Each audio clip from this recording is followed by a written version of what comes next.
Je suis Isabelle Cadoré, la fondatrice de Happy Kids. Je suis notamment responsable du pôle créa. Je m'appelle Salomé, je suis directrice artistique chez Happy Kids.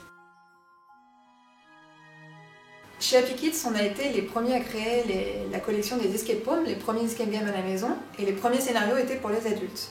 Et très vite, les adultes qui ont joué, à qui ça a beaucoup plu et qui avaient eux-mêmes des enfants, nous ont demandé si ils pouvaient les organiser pour leurs enfants. On nous a beaucoup appelés pour des anniversaires, pour des enfants de 12 ans, 13 ans et plus jeunes. Et finalement, on s'est dit que ça serait intéressant de faire un escape room dédié aux enfants, aux 8-12 ans, aux pré-ados. Et c'est comme ça qu'est née l'idée de créer le Talisman Magique. Pour ce nouvel escape home avec Isabelle, ce qu'on voulait c'était faire voyager les enfants dans un univers un peu fantastique avec des inspirations de magie, de lutte du bien contre le mal. On a été creuser un petit peu ce concept de saga initiatique qui est l'incarnation même des valeurs et des mécaniques qui plaisent aux 8-12 ans. Les enfants, ils sont souvent beaucoup plus curieux que les adultes, donc ils ont tendance un peu à s'éparpiller. Donc en fait, la difficulté en termes visuels, c'est de ne pas créer du contenu qui soit trop dispersif pour eux, c'est-à-dire où ils vont aller chercher, lire toutes les informations. Il faut arriver à synthétiser l'information principale sur les documents tout en restant immersif. Et c'est là la difficulté visuelle quand on travaille plutôt pour des enfants.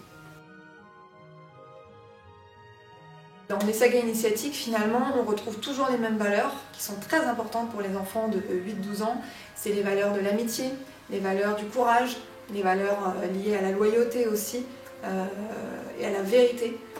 Voilà, donc en fait, les sagas initiatiques, c'est souvent des histoires où le bien et le mal s'opposent, mais de manière pas trop manichéenne finalement.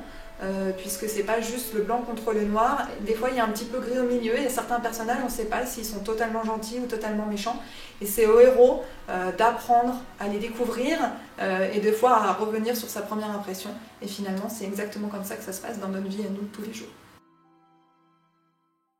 Ça m'a beaucoup plu de travailler sur ce nouvel escape home, je me suis beaucoup amusée à créer et imaginer l'univers visuel, surtout la partie des daemons qui visuellement me plaît beaucoup.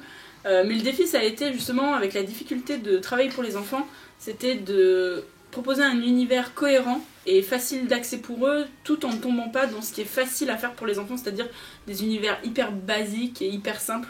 Je voulais quand même que ce soit immersif pour eux, comme pour les jeux qu'on fait pour les adultes. Alors, quiconque a déjà organisé des anniversaires avec plein d'enfants chez soi, doit savoir a priori que l'idéal c'est d'être à la fois ferme et à la fois bienveillant. Je conseillerais aux enfants de faire marcher leur cerveau et surtout de bien écouter les conseils de Simone. Qu'il va vivre une super aventure. Je dirais d'abord que c'est une aventure. Ensuite, que c'est une aventure sur l'amitié. Et le troisième mot, ça serait happy, parce que bien sûr, nous sommes tous les jours happy chez Happy Kids.